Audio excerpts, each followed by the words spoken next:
Never mess with a quiet man. That's the lesson from this year's most satisfying action-packed shootout film. A single ordinary guy wiped out an entire gang without leaving a single survivor.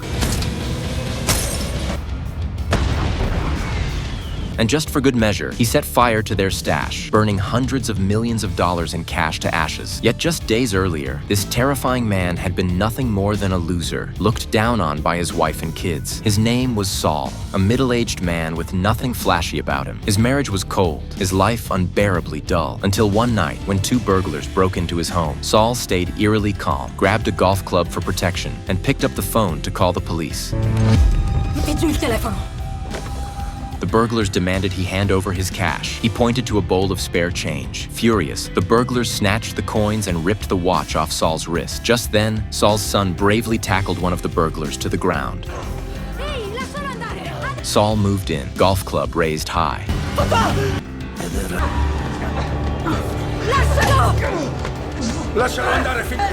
He had the chance to subdue the attackers, but at the critical moment, he hesitated. He stood frozen, watching helplessly as the burglars punched his son and escaped. Afterwards, his son was furious. He saw his father as a coward who couldn't even protect his own family. Bad news travels fast, and soon the whole town was mocking Saul. Neighbors, co-workers, everyone sneered at him, but Saul swallowed it all, until the day his young daughter tearfully said her favorite cat-shaped bracelet was missing, the one she'd left in the spare change bowl. That tiny incident was the spark that finally lit Saul's fuse. Bully me all you want, but mess with my family, and you're done. He went to his father's nursing home and retrieved his old ID badge. It read FBI. He also grabbed a gun and a wad of cash, then started making the rounds at every tattoo parlor in town. He remembered one of the burglars had a distinctive tattoo. It didn't take long to find a lead. Using the tattoo artist's tip, Saul tracked down a rundown apartment. Inside were the young couple who had broken into his house. He punched the man hard across the face, raised the gun, and demanded they return the stolen watch and his daughter's bracelet. The burglars swore they hadn't seen the bracelet. One of them went into another room to look, and that's when Saul saw a baby wearing an oxygen mask. Everything clicked into place. These two weren't hardened criminals. They were desperate parents. Saul had no words. He stormed out, slamming his fists into the wall in frustration.